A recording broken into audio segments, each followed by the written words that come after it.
नमस्कार, आचरण के साथ मैं हूं टिगन मनीष। इस वक्त की बड़ी खबर लगातार हम आपको बता रहे हैं। डबरा में नवग्रह मंदिर की प्राण प्रतिष्ठा के लिए 10,000 महिलाओं की कलश यात्रा निकली। इससे पहले डबरा स्टेडियम से महिलाओं को कलश लेने थे, ट्रैक्टर पर कलश रखे थे। महिलाओं में कलश पाने के लिए होड़ मची। इस होड़ ने भगदड़ को जन्म दिया। उस भगदड़ में एक बुजुर्ग महिला की मौत हो गई, जबकि 7 महिलाएं एक युवती सहित घायल हुई। घायलों को ग्वालियर के जय आरोग्य अस्पताल, कमला राजा अस्पताल और एप्पल अस्पताल में लाया गया है, जहां कलेक्टर रुचिका सिंह चौहान ने अधिकारियों के साथ पहुंचकर घायल मरीजों के जांच का जायजा लिया, निरीक्षण किया, निर्देशित किया। इसके साथ ही आपको बता दें कि पूर्व गृह मंत्री नरोत्तम मिश्रा डबरा में, जो खुद आयोजक हैं इस पूरे आयोजन के, घायलों के बीच भी पहुंचे और परिजनों से बात करते हुए घायलों की स्थिति का पूरा हाल जाना। इस घटना के बाद परिजनों के बीच मातम पसर गया है। खुशियां अचानक मातम में बदल गई। एक आस्था, कहते हैं कि आस्था की आंखें नहीं होती, ऐसे में आस्था के बीच धार्मिक अंचल के लोग इस बड़े धार्मिक समागम में हिस्सा बनना चाह रहे थे। धर्म वाली जो महिलाएं हैं, वो तमाम धार्मिक महिलाएं यहाँ पर कलश के लिए पहुंची थी और स्टेडियम के बाहर कलश का इंतजाम रखा गया था। ट्रैक्टर्स पर कलश रखे गए थे। 10,000 के लगभग महिलाओं की संख्या थी। अब परिजनों की स्थिति यह है कि अपनी नानी को खो चुका एक युवा अपना आपा खो चुका है, क्योंकि उसका नानी से बेहद लगाव था और ऐसे में वो लगातार जिस तरह का विलाप कर रहा है, आप भी सुनेंगे तो आपकी रूह कांप जाएगी। क्योंकि कहते हैं कि जाके पैर न फटे बिवाई, ता क्या जाने पीर पर आई, यानी जिस पर बीतती है वही जानता है। देखिए ये छोटा सा अंश किस तरह एक युवा अपनी नानी को खोने के बाद विलाप कर रहा है। इनका कोई इलाज नहीं है, कोई खत्म हो गई। कैसे हो गई, क्या हुआ है बताओ। बब्बड़ में खत्म हो गई। यहाँ कोई प्रशासन का वो नहीं है। यहाँ पे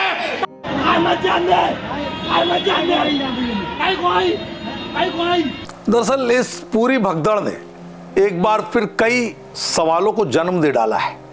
सवाल नंबर 1, 10 दिन के इस बड़े आयोजन को लेकर जिस तरह की तैयारियों का दावा किया गया, जिस तरह से तमाम चाक चौबंद व्यवस्थाएं थी और जिला और पुलिस प्रशासन ने क्राउड मैनेजमेंट यानी भीड़ प्रबंधन के लिए अपनी पूरी रैकी कर ली थी। एक्सरसाइज हो चुकी थी, मार्ग तय हो चुके थे, कलश वितरण की व्यवस्था तय हो चुकी थी। उसके बावजूद अगर ये भगदड़ मची है तो क्या तैयारियों में कोई कमी रह गई थी? भीड़ का पूर्वानुमान ठीक ढंग से नहीं लगाया गया था?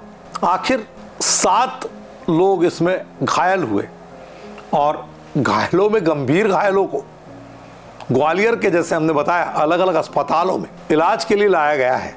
अब परिजन लगातार इस पूरे मातम में बदल चुके आयोजन के लिए अलग अलग स्तर पर अपनी जो व्यथा है, अपनी जो दर्द है, अपनी जो पीड़ा है, उसको व्यक्त कर रहे हैं। इसी बीच डीआईजी अमित सांघी ने जानकारी दी और बताया कि पूरी घटना आखिर हुई कैसे थी।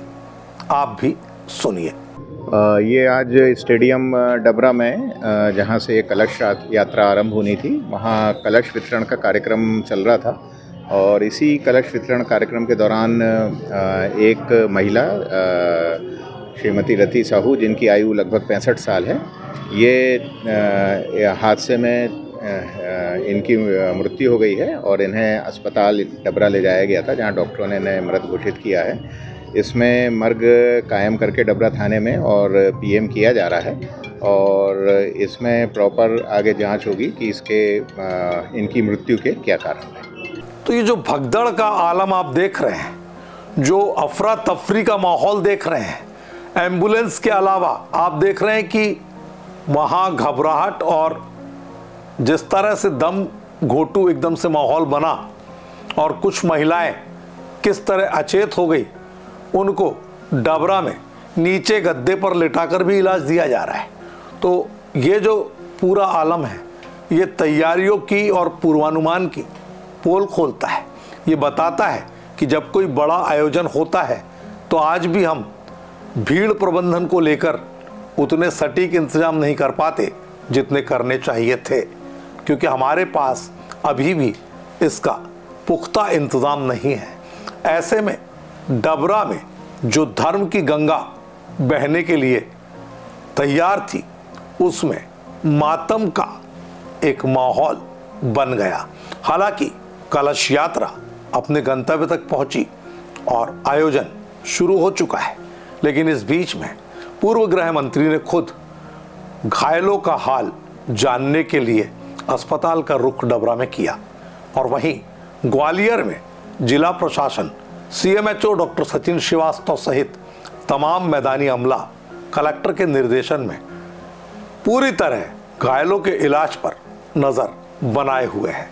हम उम्मीद करते हैं कि इस हादसे में अब और मौत की खबर ना आए, क्योंकि धर्म के लिए सारा जो आस्था का सैलाब था वो वहाँ उमड़ा था।